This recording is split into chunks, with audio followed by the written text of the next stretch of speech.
কিছু শ্বশুর আর শাশুড়ি আছে জালেম, বেয়াদবি মাফ করবেন, কিছু শ্বশুর আর শাশুড়ি আছে নিজের মেয়েকে দিনের 9টা 10টা পর্যন্ত ঘুম বানায় রাখে, আর ছেলের বউকে রাতের 4টা বাজে উঠায় দেয়, উঠে তাহাজ্জুদ পড়ো, এরপরে নাস্তা বানাও। উদ্দেশ্য তাহাজ্জুদ না, উদ্দেশ্য নাস্তা বানানো। নিজের মেয়েকে ফজরের নামাজের কথাও বলে না, ছেলের বউকে তাহাজ্জুদের সময় উঠায় দেয়। কিয়ামতের মাঠে আপনাকে আসামির কাঠগড়ায় দাঁড়াতে হবে, ঠিক কিনা? আর আপনারা জামাইরা সংসার কেমনে চালাইতে হয় কোরআন থেকে শিখতে হয়, কিভাবে পরিবার চালাতে হয় কোরআন থেকে শিখতে হয়। মা বাবা বললেই যাইয়া বউয়ের উপরে মাই শুরু করবেন, বউকে পিটানো শুরু করবেন, নির্যাতন করবেন।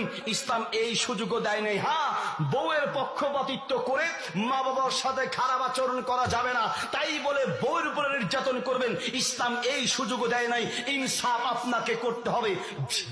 সৌদি আরবে এক যুবক বিয়ে করে এক আলেমের কাছে গেলেন, গিয়ে বলছেন ইন্নী তাজাওয়াজতু শাইখানা, শেখ আমি বিয়ে করেছি, আমার সংসারটা সুখের হবে কিভাবে, আমাকে একটু উপদেশ দেন।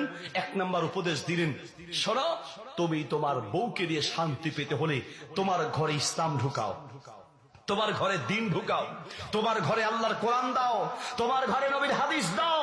তোমার মা বাবা, তোমার ওয়াইফ, তোমার বাচ্চা এবং তুমি নিজে পরিবারের মধ্যে যেই ঘরে দিন থাকবে, ইসলাম থাকবে, সেই ঘরে আল্লাহর রহমত, বরকত আর শান্তি থাকবে, ঠিক কিনা? 2 নম্বর হলো, শোনো, তোমার এই বউ তার মা ছেড়ে এসেছে, তার বাপ ছেড়ে এসেছে।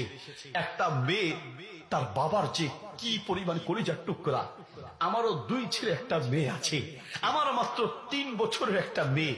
আমি এখনই ভাবি যে আমার মেয়েটাকে আমি আরেকজনের হাতে কি করে তুলে দিব, আমার মেয়েটাকে আমি কি করে আমার ঘর থেকে বের করব।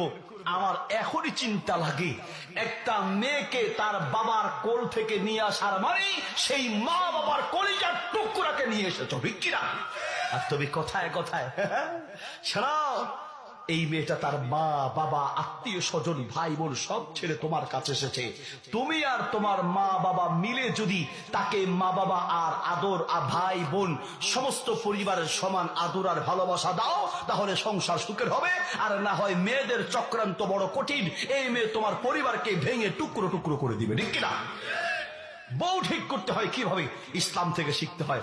মা দরাবর রাসূলুল্লাহ লা ইমরাতান লা খাদিমান, নবী সাল্লাল্লাহু আলাইহি ওয়াসাল্লাম তার জিন্দেগিতে কোনোদিন বউয়ের গায়ে হাত তুলেন নাই। রাসূল সাল্লাল্লাহু আলাইহি ওয়াসাল্লাম জিন্দেগিতে কোনোদিন বউ পিটায় নাই। বউ পিটাইয়া ঠিক করা যায় না, বউ বুঝাইয়া ঠিক করতে হয়, ঠিক কিনা?